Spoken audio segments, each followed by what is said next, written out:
roteirista, dramaturga, atriz, escritora.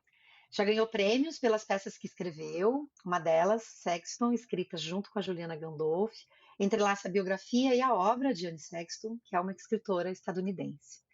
O primeiro capítulo do seu livro de estreia foi publicado pela Granta, que é uma revista literária de origem inglesa, mas que já tem há algum tempo edições em diferentes países do mundo, inclusive aqui no Brasil.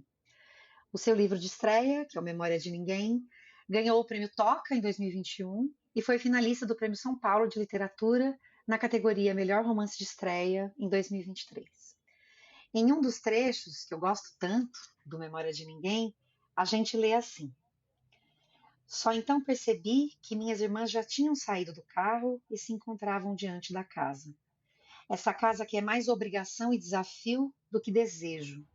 Essa casa que significa regurgitar mais coisas, deglutir o lugar onde tudo começou e não vai terminar.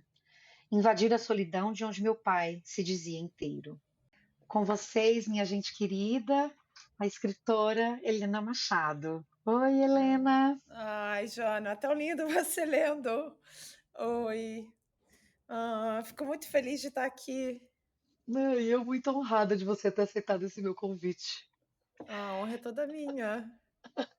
E se você está chegando aqui agora, eu sou a Jana Viscardi, esse é o podcast Escrever Sem Medo, um espaço para a gente falar de textos, de escrita, dos medos e das alegrias em torno desse processo, com escritoras que vão contar para a gente se é possível, no final das contas, escrever sem medo. Ou se eu sou uma farsa e escrevi um livro que não tem qualquer razão de existir.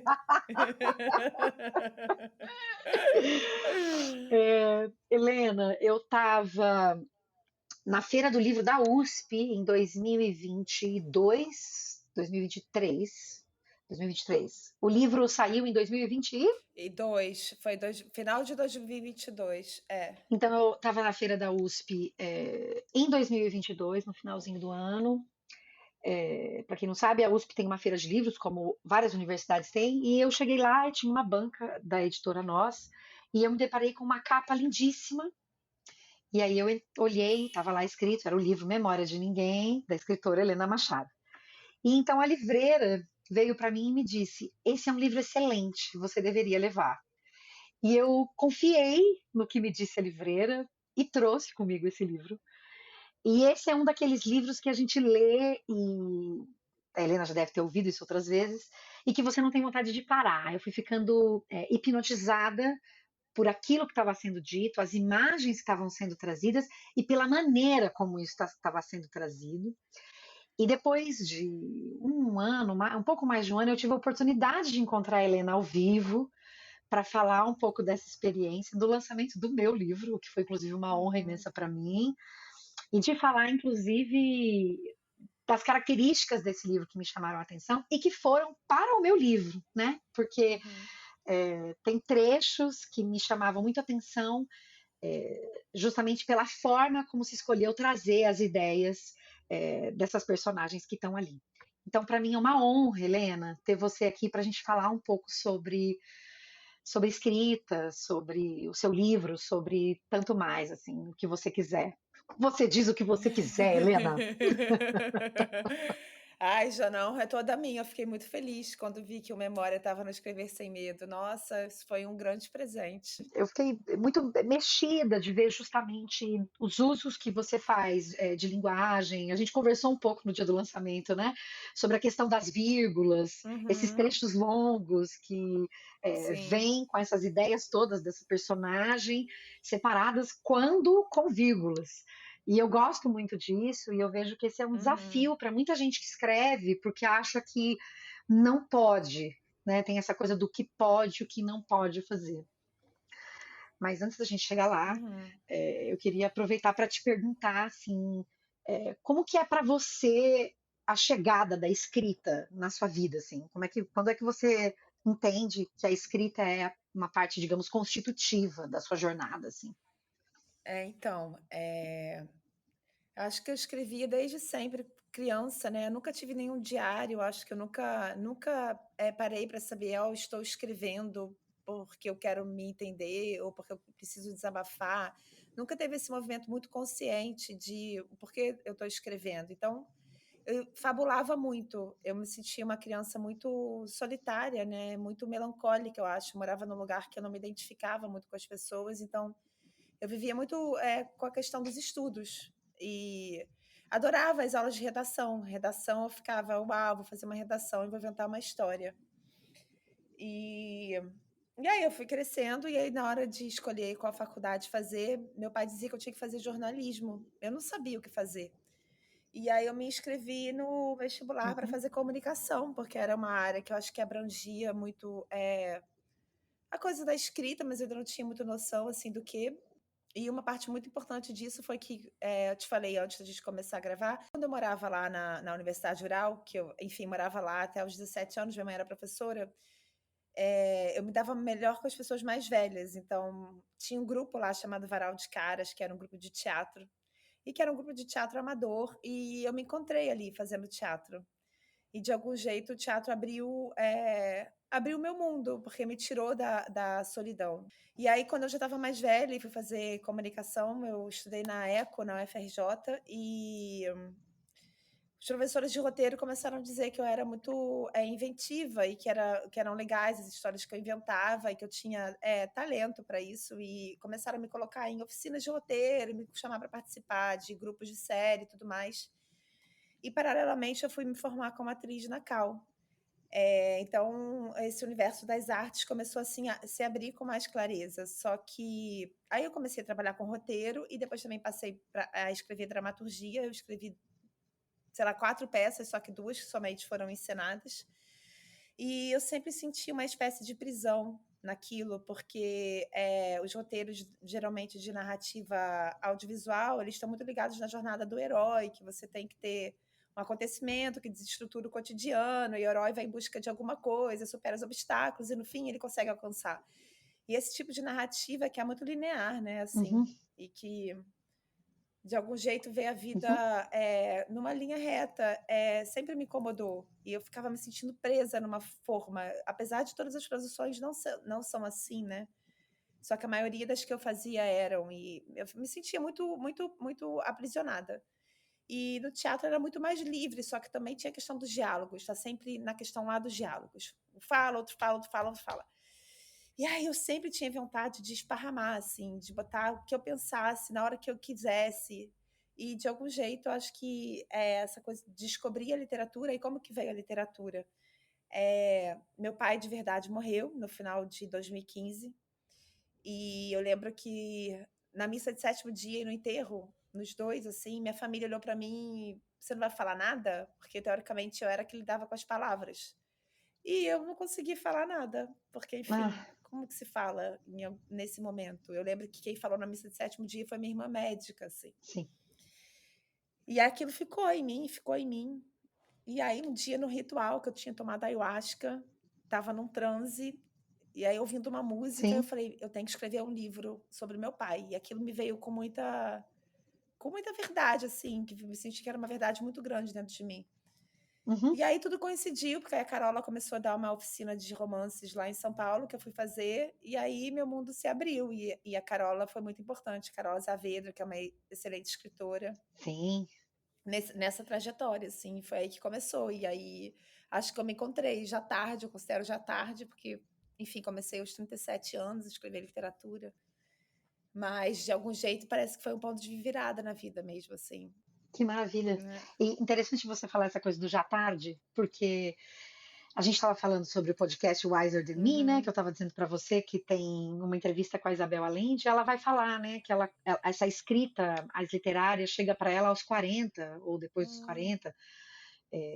Eu acho que a Conceição Evaristo, tanto mais adiante, e eu fico com a sensação de que a gente vive num mundo que parece que se a gente não fez aos 20 ou ao início dos 30, parece que é quase como se a gente não pudesse mais fazer. aham, E a sensação que eu tenho é que cada vez mais a gente tem as mulheres se colocando nesses lugares com idades que não são na casa dos 20, né? Na sim. casa dos 40, dos 50, dos 60, e eu acho isso maravilhoso, assim. E que bom que você veio para esse lugar. Carola, muito obrigada, Carola. É, e eu fiquei. Você está falando da questão dos gêneros e eu ia te perguntar um pouco justamente sobre isso, né? Como que é circular por eles, assim. Você estava falando dos roteiros Uhum. e eu fiquei pensando. Eu estava vendo uma série esses dias, que é uma série dessas séries do. Chama House of the Dragons, eu não sei como é que chama em português, é daquela do Game of Thrones. Ah, tá. Veja, olha que maneira dela falar. É daquele lá. Porque eu assisti assim, sei lá, tava assistindo em companhia do meu marido, decidi ver. E por que que eu lembrei dela? Porque foi começando a me cansar um pouco. Porque tinha uma coisa que era assim, há uma calmaria, algo que vai funcionando bem, catástrofe. Isso tudo no Uhum. mesmo episódio. A catástrofe acontece, então chegam os dragões e jogam fogo, mas uma pessoa sobrevive. Aquela pessoa que sobrevive começa uma jornada em que as coisas vão indo bem, até que uma grande catástrofe acontece, e no final daquele episódio, outra grande catástrofe acontece. E eu fiquei pensando, então vou misturar aqui umas perguntas que eu pensei agora, Uhum, claro. nessa coisa do roteiro que você falou de um formato às vezes um pouco fechadinho assim, e nos recursos que se usa e que talvez não só nos roteiros de séries, mas também na literatura, em função do mundo em que a gente vive hoje, o tipo de atenção que as pessoas dão para séries ou para escrita, para as histórias. Eu vou falar histórias, que assim pode Uhum. ser Uhum. vários tipos de história, né? Como é que as pessoas, o que é que se pensa sobre o engajamento das pessoas nas histórias? Ah, se não tiver uma catástrofe, depois uma coisa boa, catástrofe, catástrofe, catástrofe, que as pessoas não vão ficar ali. Isso Uhum. me causou incômodo quando eu estava vendo essa série, porque parecia que eu precisava de um aparelho de pressão para conseguir assistir a série inteira, porque tinha sempre uma grande emoção, assim. Então, como é que é para você, então, esses diferentes gêneros e pensando um pouco na vida a partir das redes sociais, a coisa do 1 minuto, que tem que estar tudo lá, de que tem que ser uma grande Uhum. emoção, tudo muito. Isso te movimenta? Você acha que essas coisas acontecem assim mesmo ou não? Sei lá. Na verdade, eu acho que eu tenho o tipo de personalidade, talvez, ou de dificuldade realmente com essas coisas que são muito rápidas de captar e muito instantâneas, né? Que você, mas ao mesmo tempo eu sinto que todo mundo necessita disso hoje em dia, todo mundo quer isso. E é muito difícil você furar, porque se você oferece alguma coisa que tem um pouco mais de dificuldade ou um texto que é um pouco mais porque às vezes você pode escrever, enfim, estou falando em termos de literatura, né, no caso, não das outras histórias, mas assim, eu acho que há espécies de narrativas e de linguagens que você pode conseguir captar ao mesmo tempo por uma voz, que você tem um ritmo e ao mesmo tempo você consiga chegar em lugares mais profundos, mas que grande parte das vezes, para você chegar em lugares mais profundos, muitos escritores têm uma voz que é mais dura, que é mais difícil de entrar, mas que é fabulosa. E eu sinto que sempre que tem essa dificuldade maior de entrar, se torna mais difícil a recepção. E daí isso fica meio que como essa coisa de escrever sem medo, né? Que você fala muito do seu livro, que a gente está falando agora. Dá sempre o medo, porque você fica o tempo inteiro. Mas e aí, se eu fizer desse jeito aqui, eu vou conseguir alcançar alguém? Porque você não quer escrever também para você mesmo, ou inventar uma história né, de teatro, ou um roteiro. E é muito. Aí vou emendar só numa coisa que eu acho que eu tenho visto agora no processo. A gente está. Eu e a Dani Barros, que é uma puta atriz aqui do Rio, Uhum. que ela é diretora também, a gente está adaptando Memória de Ninguém para o teatro. E é muito interessante. Que legal! Muito bom. É, é muito interessante ver assim como são linguagens diferentes, o que funciona na literatura e o que não funciona no palco. Ah, Então, eu acho que tudo são novas descobertas, assim, né? uhum. Não, acho que eu não estou respondendo nada que você me perguntou, Não, tá Jana. ótimo. Você tá Só que maravilhosa. Eu é tô uma grande, adorando. assim, eu acho que é sempre uma incógnita, né? E é um lutar contra. Uhum. Você consegue fazer isso muito bem, eu acho, né? Porque eu acho que você tem uma linguagem que atinge muita gente e que, ao mesmo tempo, você fala coisas muito, muito importantes. Porque eu lembro que você postou alguma coisa esses dias que eu estava ouvindo, que era a questão da gente pegar termos do estrangeiro e usar no Brasil. E aí Uhum, você estava falando do final das falas do burnout, que sim, aí a gente sempre coloca o tch no final, sim, que é a nossa língua, né? Que no fundo, não é que a gente está americanizando ou inglesando a nossa língua, mas que a língua é mutável e que a gente vai se apropriando do nosso jeito. sim. E eu acho que tem um pouco a ver com isso, que eu acho que produzir qualquer história, na verdade, e a gente querer contar uma história, mais importante do que o que está contando é como se vai contar. Uhum, E eu acho que a gente sempre tem que achar o nosso jeito de contar, e que a melhor maneira de dar certo é o nosso jeito de contar. sim, Porque se você fica com a voz de se isso vai atingir ou não vai atingir, e não faz com a sua verdade, corre o risco de não acontecer nada. sim, Então eu tento muito eliminar essa voz de que precisa ser assim, precisa ser assado, ou nananana, entender para mim como é o melhor jeito de contar determinada história. sim. E eu acho que isso daí é onde acontece a mágica, e que também é algo que pode não vir nunca mais, e que dá um certo desespero, né? Porque Ah, você pode acertar numa, não acertar na outra. sim. Você pode ser sempre um ponto final, e eu acho que isso, caraca, que merda, né? Mas enfim, é o bonito e o difícil da coisa. Sim, sim. Ai, muito bom. Você estava falando sobre a questão de você na faculdade e essa coisa de ser inventiva, de trazerem, dos professores sugerirem para você o caminho dos roteiros e tal, por acharem as suas histórias boas. Uhum, E a gente vê muitas pessoas falando sobre a criatividade, aí tem fórmulas mágicas mil, como fazer com que a criatividade prospere, vingue. É, como que é para, como é que você, sei lá, se alimenta aí da vida, das coisas, para seguir povoando a cabeça de ideias, sei lá, como é que é para você esse processo? eu acho que de algum jeito, assim, acho que a escrita e inventar histórias é uma forma de você, é um lugar que você ocupa no mundo, né? Eu acho, assim. Então, acho que é um viver atento para o que acontece em volta e para as pessoas, e se relacionar de verdade e ouvir os outros. Acho que para mim essa é a maior fonte de inspiração. Eu gosto muito de perceber os meandros psicológicos das pessoas. Uhum, Então, eu acho que um dos principais pontos é criar relações profundas com quem a gente vai encontrando no meio do caminho. uhum. E também não é assim, às vezes um encontro é um encontro, às vezes não é, mas isso, e eu leio muito.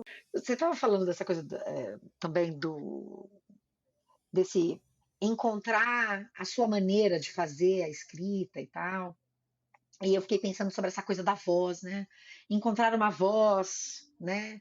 Como que é encontrar a própria voz, né? Como para as nossas produções, para aquilo que a gente faz, para aquilo que a gente escreve e tal. Porque eu fico, para mim, o grande desafio de se falar sobre escrita é que as pessoas têm um olhar muito idealizado sobre escrita, né? Como se viesse essa Uhum, ideia da cabeça que brotasse. Eu sempre brinco nos meus cursos, que aí vem uma pena, a pessoa olha para baixo, olha para cima, uma grande elucubração e começa a escrever.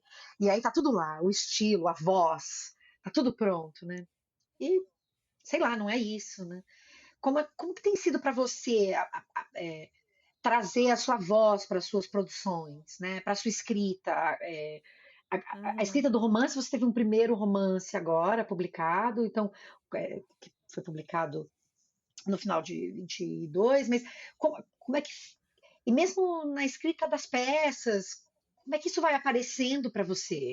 Então, acho que você é uma coisa que eu acredito muito também, isso que você falou, porque a gente tem muito uma ideia idealizada de que vem um relâmpago e trululum, chegou uma ideia, uma lâmpada, e vai descer o santo e você vai fazer o que bem for, né? E eu acho que é um trabalho que eu acho que é um estar atento, e aberto para acessar coisas, né, que porventura possam ser importantes, mas eu acho que também tem um trabalho muito laboroso de estudo e de dedicação, Uhum, que não é simplesmente você sair escrevendo, uhum, e que é um errar continuamente até você encontrar. Aí, enfim, eu posso falar da experiência que eu tive com Memória de Ninguém, né? uhum, Que eu lembro que foi muito importante ter a Carola nesse sentido, de uma espécie de olhar de fora em quem eu confiava muito, uhum, Porque eu lembro que no início, quando eu comecei a escrever, muitas vezes ela dizia que eu estava derrapando em vários clichês, que eu parecia uma bailarina que rodava lindamente, de repente, plafs, caía no buraco.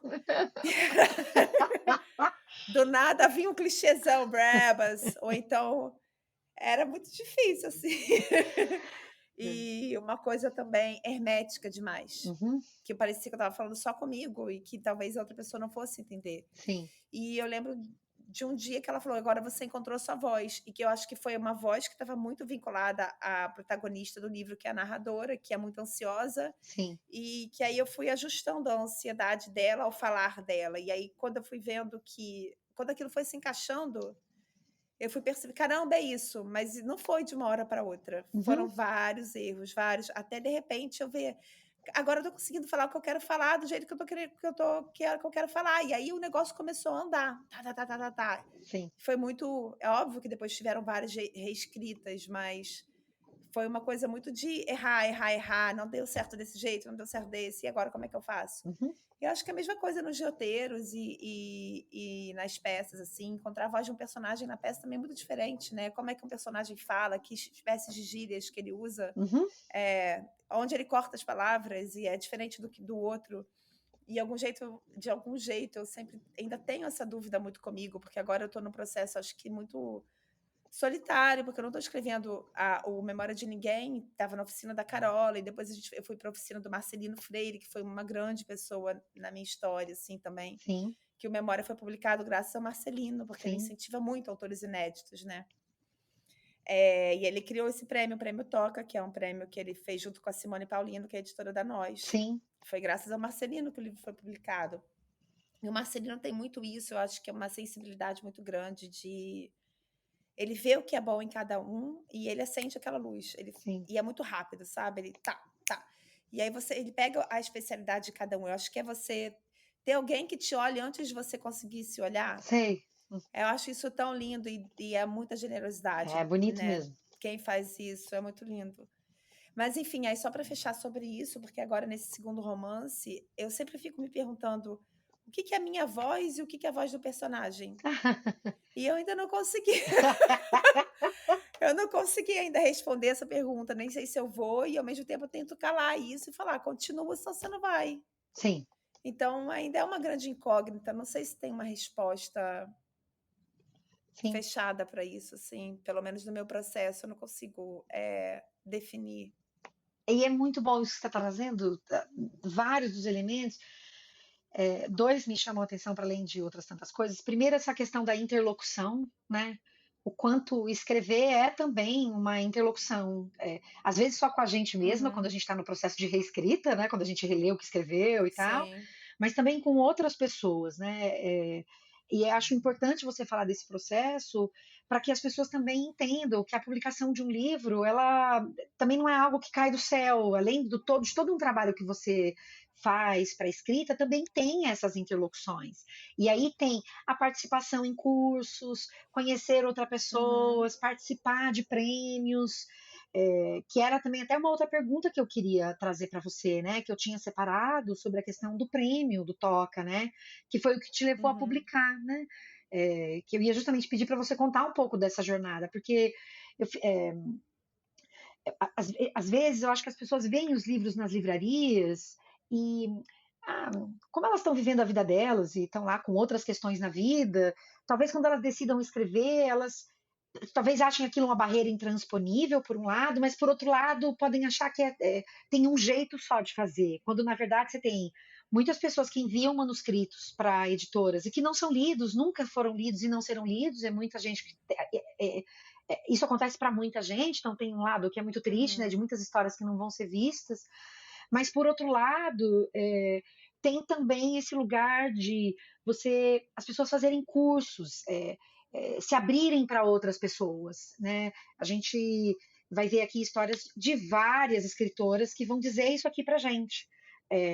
Uhum. Aqui nesse podcast, né? De gente que interagiu com outras pessoas que escrevem, que, que buscou outras referências, que buscou essas trocas, e a partir disso é, viu a própria escrita chegando de um outro jeito, ou encontrou caminhos de Uhum. publicação, né? Fala um pouco como foi essa coisa da jornada da publicação do Memória de Ninguém, por favor. Então, eu acho que foi muito angustiante. E como acho que é para a maioria das pessoas, como você está falando, porque eu terminei de escrever, foi em janeiro de 2019, eu terminei o primeiro tratamento do livro, e o livro só foi publicado em 2022. Enfim, como foi muito importante, como eu te falei, essa coisa das oficinas, né? E de algum jeito eu fui fazendo amizades e escritores que eu admirava e que foram muito importantes na trajetória do meu livro, de ver que aqui tem uma voz original, eu acho que essa editora pode gostar. E eu recebi não de várias editoras, mas eram tipo bola na trave. E sempre no sentido de isso aqui é o jorro que vai engolir o leitor, a gente não pode publicar isso. Então, o defeito era sempre o valor, tipo, não o valor, mas a especificidade do livro era também um defeito do livro. Uhum. E daí ficava nesse impasse, porque aí era isso, ou eu em vários momentos eu falei, não, isso não é para mim, esse livro nunca vai ser publicado. Uhum. Já chorei horrores, porque para mim era uma sensação de ter um filho preso na barriga, porque você fica anos ali. Eu demorei 4 anos para escrever o livro, trabalhando, retrabalhando. Então era uma gestação imensa e parece que se ela não vai para o mundo, ela fica ali te consumindo. Aham. E eu vivi muito essa angústia do processo de publicação, até que eu lembro que aí eu acho muito importante falar do Marcelino, porque assim, e dos prêmios também. A gente tinha, no Brasil, tem pouquíssimos prêmios para romances inéditos, né? Uhum. Então tinha o Sesc, que teve essa confusão toda de Sim, censura em relação ao prêmio Sesc, absurda, sim. que eu acho que era um dos únicos que premiava livros inéditos, e o CEP de Literatura, que é de Pernambuco. Uhum. E o Marcelino criou o Prêmio Toca, que ele resolve abrir em algumas oficinas, que ele dá, não em todas, mas eu acho que ele percebe onde tem livros interessantes, e aí ele abre o concurso. Uhum. E esse concurso, de fato, mudou a minha vida, porque é isso. Aí o Marcelino faz todo um esquema, que é um esquema super divertido e, ao mesmo tempo, profissional, porque ele convida vários jurados, escritores, e a gente tinha que ler 3 laudas do livro cada um, então era um dia que estava todo mundo ali tenso para ler suas 3 laudas e contar sobre o livro. E aí teve a final, a semifinal, e aí no final, na finaleira de todas foi a Simone, né, que escolheu o livro, e ela, quando eu ganhei, fui eu e a Calila das Mercês, que escreveu um livro lindo, Sim, que é o Planta Oração, que é um livro de contos. sim. Enfim, mas 2 dias antes eu tinha recebido o meu quarto não. Ah! Então... Isso é muito bom, gente! Isso é E muito aí eu bom. chorei. E no outro dia eu chorei de felicidade 2 dias depois. Sim. Mas, enfim, é sempre esse processo, então não é fácil. E eu acho que tem uma coisa muito bonita acontecendo no mercado editorial, que são muitas editoras estão abrindo, né? Uhum. E descobrindo preciosidades por aí. Só que, ao mesmo tempo, essas editoras pequenas demais, elas não têm um canal de distribuição Isso, não forte. tem capilaridade, né? Então sempre fica essa... É sempre uma dificuldade, né? De fazer o Mas eu livro acho que tem circular. que acreditar aí. Porque se a gente não acredita no que a gente fez, quem vai acreditar, né? É muito importante ter outras pessoas acreditando também. Se não tivesse mais gente acreditando junto comigo, nunca teria sido publicado esse livro. Sim. Então, eu acho que é um caminho, uma comunhão mesmo, de pessoas que se dão as mãos e vão, né? Isso que você está falando Sim. das mulheres escrevendo agora, acho que é muito isso, sabe? Uhum. Enquanto você estava falando, você falou, né? Ah, demorei 4 anos para escrever o Memória de Ninguém. Vou te fazer uma pergunta, se você não quiser responder, não tem problema. Tá. Mas, enquanto isso, como é que se vive, entende? Porque você escreve durante 4 anos, você não está recebendo para escrever, né? Isso é Não, não, muito não. importante, porque durante muito tempo só escrevia quem já tinha as suas outras funções, né? Muita gente, funcionários públicos, pessoas que estavam fazendo outras coisas, Sim. ou gente que tinha grana mesmo, né, para se manter. Isso ainda acontece. Mas eu acho interessante pensar no que é essa rotina mesmo de quem escreve. Não é só a rotina Uhum. do tipo, eu prefiro escrever na hora do almoço, sei lá, mulheres que são mães têm que escrever quando os filhos estão na escola, ou então Total. quando os Sim. filhos estão dormindo, sabe, coisas assim. Mas de pensar, olha, as Uhum. pessoas também trabalham, elas precisam se manter. No final das contas, como é que a gente faz tudo isso? Sim. A Virgínia fala muito disso naquele livro dela, né? No Teto Todo Seu. Sim. E eu acho muito lindo, porque eu acho que tem esses 2 tetos, que é além de você ter um teto que te arque financeiramente, você também tem que ter um teto, de alguma maneira, emocional, Sim, porque eu acho que a gente vive numa sociedade que calou tanto a nossa voz, nós, principalmente mulheres, que é sim, muito difícil você conseguir essas 2 seguranças, que é a segurança do financeiro e a segurança, emocional para conseguir colocar a sua voz. sim. Então, quando eu digo que eu fiquei 4 anos escrevendo esse livro, óbvio que eu não fiquei sentada na cadeira 4 anos escrevendo, porque não tinha isso, né. Então, paralelamente eu estava fazendo mestrado, e aí eu tinha uma bolsa de mestrado, fazia mestrado em artes cênicas na Unirio, que era uma linha chamada, Poéticas da Cena e do Texto, era uma linha das artes cênicas. E fui gravar 2 séries no Maranhão, um Uhum, filme e uma série, então eu fiquei, sei lá, boas temporadas no Maranhão, 2 vezes 3 meses, que eram editais que eu tinha ganhado e que de algum jeito cobriram aquele tempo uhum, que eu estava precisando escrever. Então fui fazendo outros trabalhos por fora, uhum, para conseguir continuar escrevendo. sim. Então nunca é só sentar a bunda e escrever, né, você tem que articular um jeito de ganhar a vida ao mesmo tempo. É bom ouvir isso, é bom ouvir que, olha, tem que correr Sim. atrás de um edital, aí agora, não, aí no mestrado eu tenho a bolsa. Eu acho importante, Aham, aham. porque assim a gente traz a escrita para esse lugar do mundo real mesmo e concreto. As pessoas estão Total, fazendo sim. várias coisas, não é só simplesmente sentar e fazer, né? Eu acho que isso, de novo, volta para esse lugar de desidealizar a escrita, né? E por isso que eu acho tão interessante também pensar esses diários de quem escreve, porque também mostra mostra as outras coisas todas que as pessoas têm que fazer para poderem escrever, né? Assim a Uhum. gente, de novo, sai desse lugar de, ah, não, só escreve quem tem 8 horas por dia. Não, isso não é romantizado, tipo, todos conseguiremos escrever tudo o que queremos. Claro, não se trata disso, né? Aham, Mas de sim. pensar como é que se faz o corre. Escrever é também uma atividade de trabalho que demanda tempo e recursos, e às vezes os recursos têm que vir de outros lugares, né? Porque nem Sim. sempre rola, Eu né? acho que sempre tem aquela coisa do caderninho a tiracolo, né, porque por mais que você esteja fazendo outras coisas, você nunca vai saber qual é o momento que você vai poder parar para se dedicar àquilo, então Uhum. E que volta para esse lugar da observação que você tinha falado antes, né? Ter essa atenção ao outro, uma escuta ativa, é isso que também contribui para a escrita, pensando nos processos criativos, digamos assim, né? Então, uhum, esse caderninho embaixo do braço também é um recurso para ir trazendo essas ideias que depois podem ser desbravadas ou não, né? A depender, acho que essa uhum, ideia vai para frente, essa não vai, né? Então, mas esse lugar de você pensar que tudo pode ser escrita, digamos assim, né? uhum, A, total.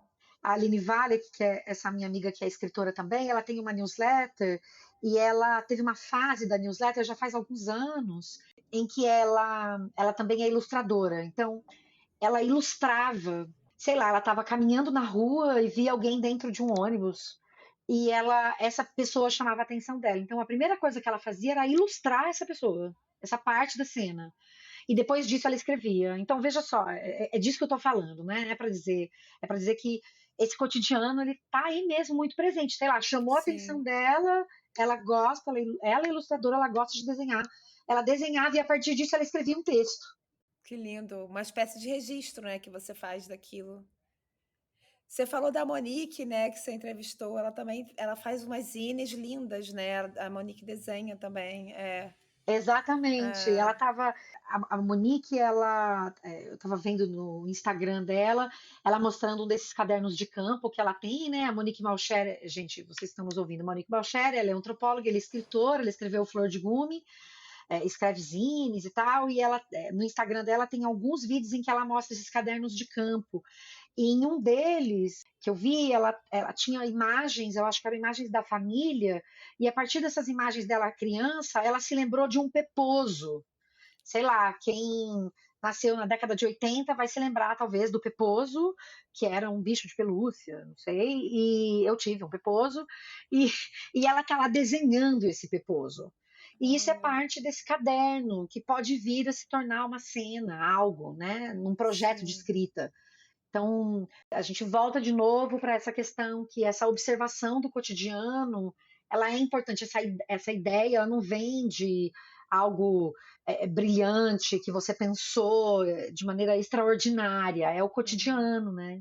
Sim. Ah, Acho que essa é a graça disso tudo também, né?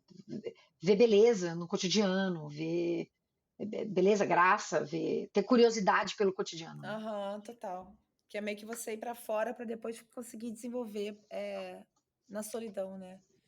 Mas É. antes disso, precisam estar aberto no mundo. Você falou da Virginia Woolf, falou do Marcelino Freire, falou da Carola Saavedra.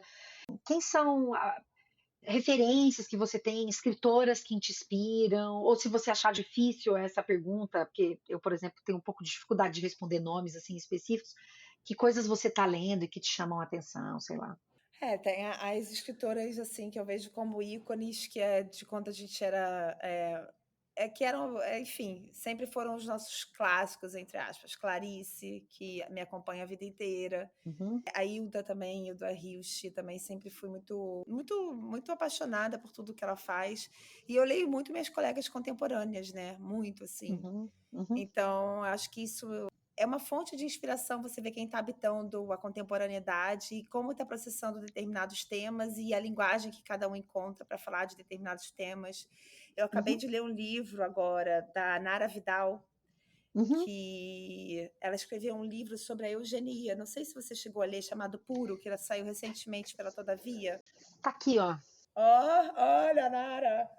Olha a sincronia. Olha, Sim. foi um livro que eu li recentemente e que eu gostei bastante, porque ela encontrou uma linguagem muito própria para falar sobre um tema que é a constituição da questão racial no Brasil, né? Uhum, E de um jeito que me parece bastante alegórico e os personagens eles não somente agem, eles pensam e eles falam.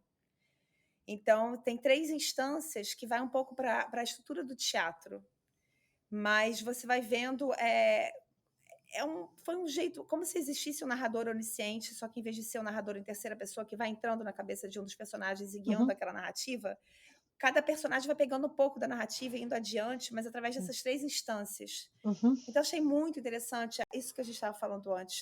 Um tema que você necessita muito falar e quando você encontra a forma de falar, pá, porque acho que tem muita gente que dissocia a forma do conteúdo, e eu não acredito que uhum, seja dissociado. Então, eu sempre fico muito impactada quando eu vejo uma literatura que você vê que, plaf, encontrou ali. E é aham, quase uma espécie de trabalho laboroso que aí, quando você trabalha, erra, e de repente vem uma coisa que aí eu acho que se dá uma instância que parece um pouco mágica, mas que não é mágica, que ela nasceu de muito como, e de repente o negócio se encaixa, assim. E eu achei esse livro da Nara, porque foi o último que eu li, assim, que eu falei, sim. caramba. É muito difícil, né? Mas essa pergunta, porque tem muitos escritores, assim. E eu acho muito bom trazer isso de novo, né? Que você trouxe essa questão de que é laboroso, né? De que eu, Uhum. eu sempre volto para essa questão das redes sociais, porque parece que tudo tem que ser muito rápido, né? Rapidamente absorvido, rapidamente assimilado. Então parece que também é rapidamente produzido, quando na verdade não. Uhum. É muito laboroso, né? Eu fui participar de uma mediação, de uma conversa sobre um livro da Carla Gerson, e eu perguntei para ela, falei, muito bacana, gostei muito do seu livro, tal, quando veio o próximo? Aí ela falou assim para mim, nossa, essa é uma pergunta ótima. Eu tava brincando com ela, na verdade, né, porque essa é a pior pergunta que se faz para alguém que escreve. Então eu tava zoando ela, né? E aí ela falou assim: gente, a gente precisa de tempo para escrever um livro. E é justamente isso, né?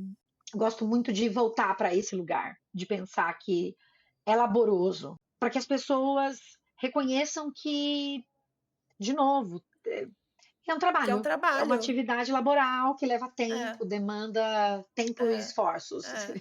E que deveria ser muito mais incentivada, né? Também, Porque também. é muito louco o corre que você tem que fazer para se ter essa possibilidade, né? Exatamente. É. Para se poder fazer, E né? eu acho essa coisa que você está falando do tempo também, eu acho que tem um tempo, certo, um tempo do inconsciente, que as histórias pedem, que uma história pede um tempo diferente da outra história, e se a gente vive nesse mundo instantâneo.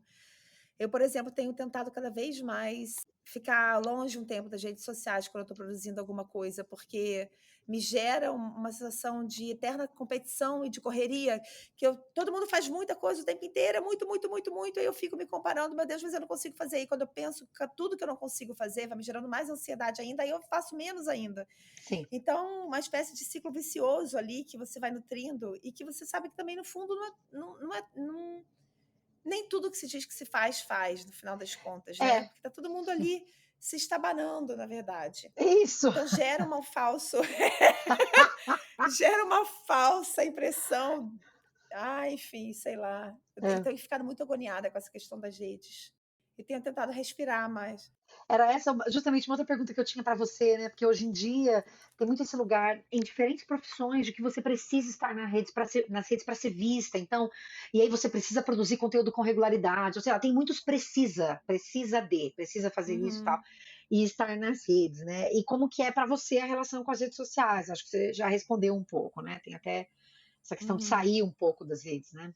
Eu acho que tem os momentos também, né? Eu Uhum, percebo muito assim que eu fico sempre pensando quando a gente vivia num tempo em que os escritores não tinham acesso aos leitores, o uhum, quanto devia ser muito mais solitário, porque até nem precisa ir muito longe, porque você tinha uma leitura do seu livro, era praticamente se restringir enfim, aos meios de imprensa, né? O jornal, a revista, a televisão, aos críticos, era tudo muito fechado, né?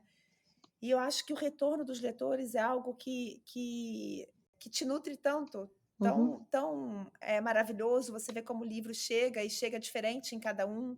Sim. E esse diálogo mesmo, acho que ele é fundamental. O diálogo é realmente uma parte legal disso tudo, né? De você poder é, ter mais acesso, digamos assim, àquilo que as pessoas estão pensando, como é que elas estão deglutindo aquilo que você Aham, produz, aham, né? Ao mesmo tempo que tem isso que você falou, né? A questão da competição, essa lógica de parecer que está todo mundo vivendo a grande glória e só a gente que não. aham. É, exatamente. E aí você fica lá construindo um personagem de si mesmo, né? Que é meio. É, Ah, enfim, é muito dicotômico, mas eu acho que, como tudo na sim, vida, tem que saber como usar, né? E qual é é, o limite da coisa. exato, Então, acho que exatamente. agora enfim, tem os tempos, né? Eu não podia estar lançando um livro agora e sumir das redes. Não seria o momento, sabe? Sim, sim. E aí eu acho que tem um momento, assim. Uhum. Helena, eu tenho uma coisa com as suas vírgulas, eu adoro elas, né, sabe? Nesse livro, Memória de Ninguém, eu adoro a maneira como é, como a construção da personagem passa pela forma, né? Esse elemento que você Uhum, trouxe aí atrás um pouco. E eu fico pensando na questão da oralidade, no papel da oralidade para sua escrita, se tem alguma coisa assim mais marcante para você e tal.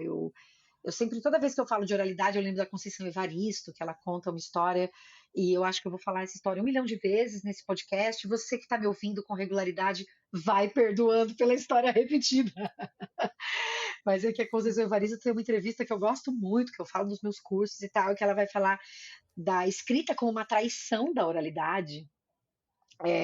Porque ela lembra, sei lá, de histórias de família, que um tio ia contar uma história, que a personagem caía no chão, então o tio caía no chão, e como é que se traz isso para a escrita, né? Você já falou um pouco disso ao falar do migrar, por exemplo, o livro que agora vira peça, o que funciona num lugar ou não uhum. funciona no outro, mas queria te ouvir um pouco sobre essa questão da oralidade. Então, acho que, como a gente está falando, tem que descobrir como cada personagem fala, né?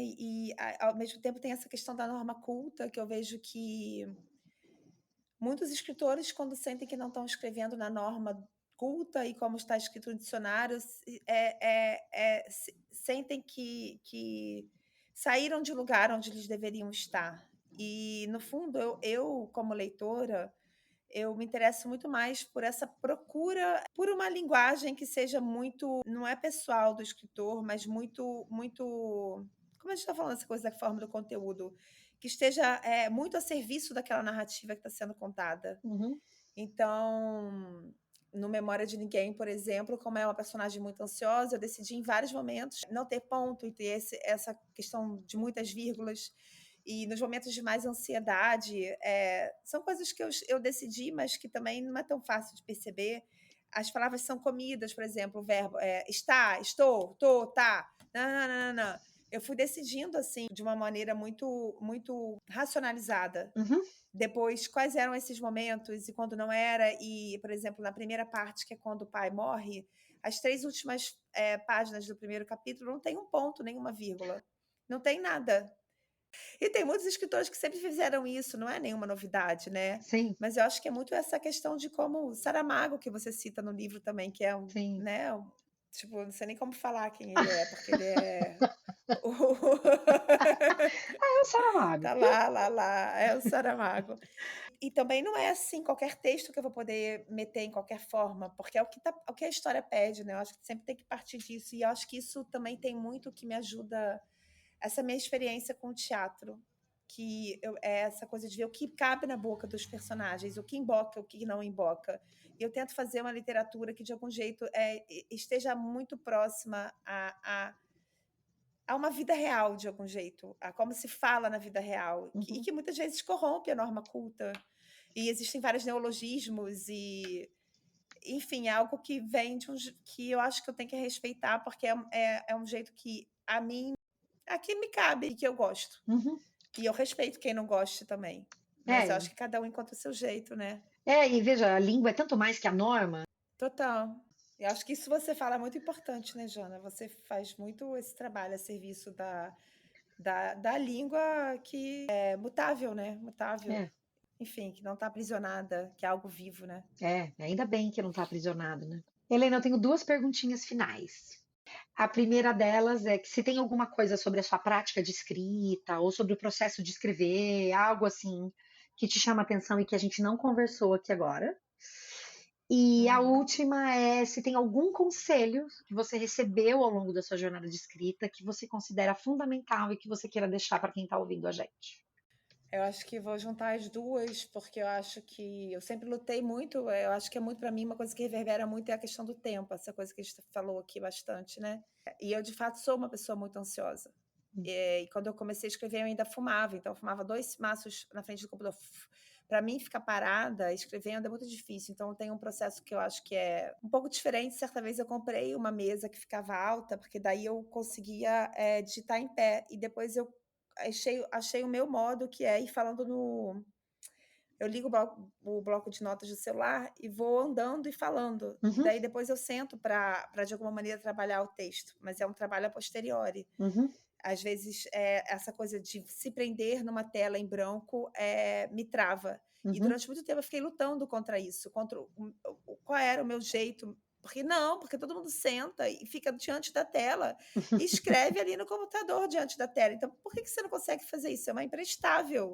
Aí entra o modo comparação, comparação, comparação e a nulidade de estar diante da tela em branco eternamente. Então, acho que sei lá, um conselho seria cada um encontrar o seu jeito e respeitar o tempo, porque eu acho que cada livro tem o seu tempo, cada produção tem o seu tempo, e é um tempo do inconsciente, não é um tempo que você vai dizer que daqui a 2 meses o livro vai estar pronto. Não é muito assim, Uhum, como as outras coisas são na vida, e talvez seja essa grande diferença, eu acho. Porque o resto da vida a gente tem que cumprir, né? E fechar o tempo e tudo.